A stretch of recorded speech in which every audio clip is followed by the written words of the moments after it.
حضرت عمر رضی اللہ تعالی عنہ، جن کے پاک نام پر آج مسلمانوں کو فخر ہے اور جن کے جوش ایمان سے آج 1300 برس بعد تک کافروں کے دل میں خوف ہے، اسلام لانے سے قبل مسلمانوں کے مقابلے اور تکلیف پہنچانے میں بھی ممتاز تھے۔ نبی اکرم صلی اللہ علیہ وسلم کے قتل کے در پہ رہتے تھے۔ ایک روز کفار نے مشورہ کی کمیٹی قائم کی کہ کوئی ہے جو نعوذ باللہ محمد صلی اللہ علیہ وسلم کو قتل کر دے۔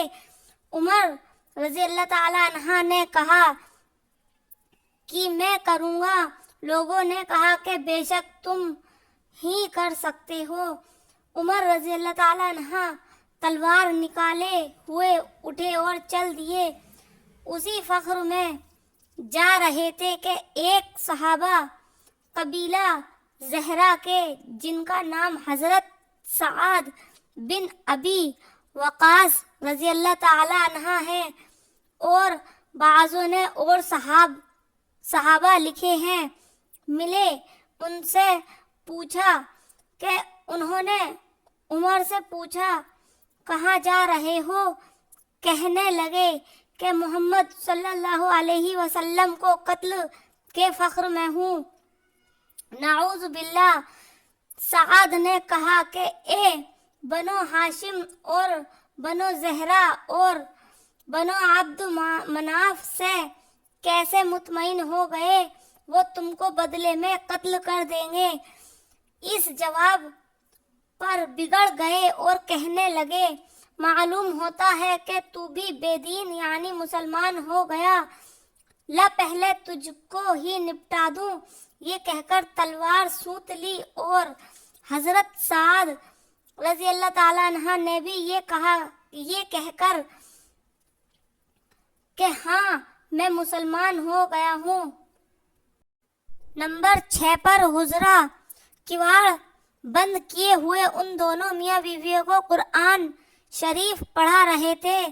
حضرت عمر رضی اللہ تعالی عنہ نے کواڑ کھلوائیں۔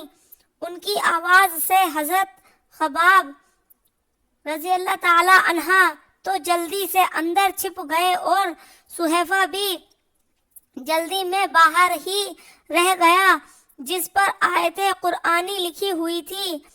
ہمشیرہ نے کواڑ کھولے۔ حضرت عمر رضی اللہ تعالیٰ عنہ کے ہاتھ میں کوئی چیز تھی جس کو بہن کے سر پر مارا، جس سے سر سے خون بہنے لگا، اور کہا کہ اپنی جان کی دشمن تو بھی بددین ہو گئی۔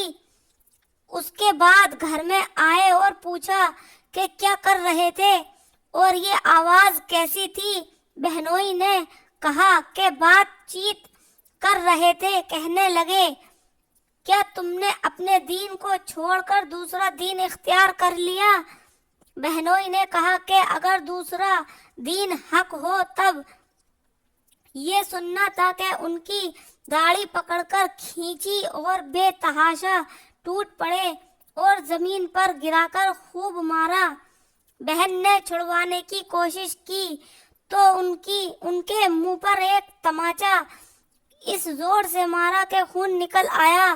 وہ بھی آخر عمر ہی کی بہن تھی۔ کہنے لگی کہ اے عمر، ہم کو کس وجہ سے مارا جا رہا ہے کہ ہم مسلمان ہو گئے؟ بے شک ہم مسلمان ہو گئے ہیں، جو تجھ سے ہو سکے تو کر لے۔ اس کے بعد حضرت عمر رضی اللہ تعالی عنہ کی نگاہ اس صحیفہ پر پڑی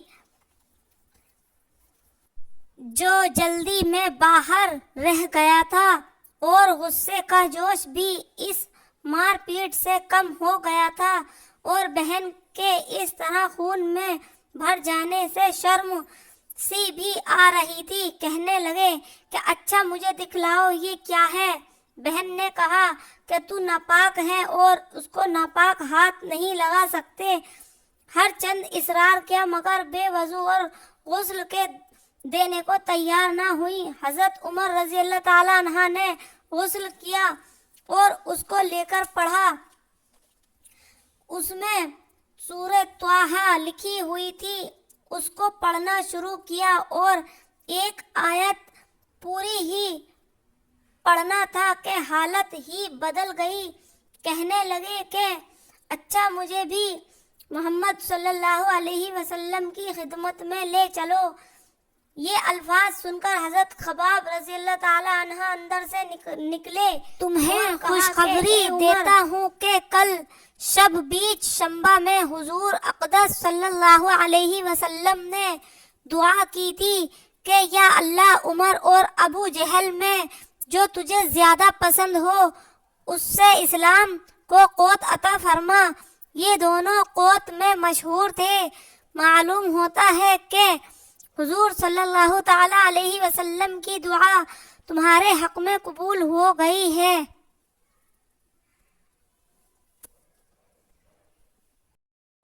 اس کے بعد حضور صلی اللہ تعالی علیہ وسلم کی خدمت میں حاضر ہوئے اور جمعے کی صبح کو مسلمان ہوئے۔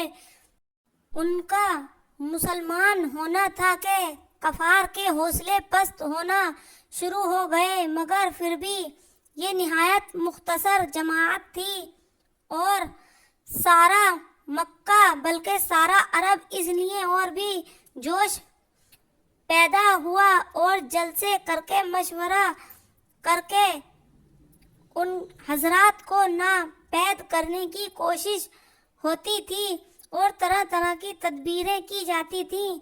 تاہم اتنا ضرور ہوا کہ ہم سب مسلمان مکہ کی مسجد میں نماز پڑھنے لگے۔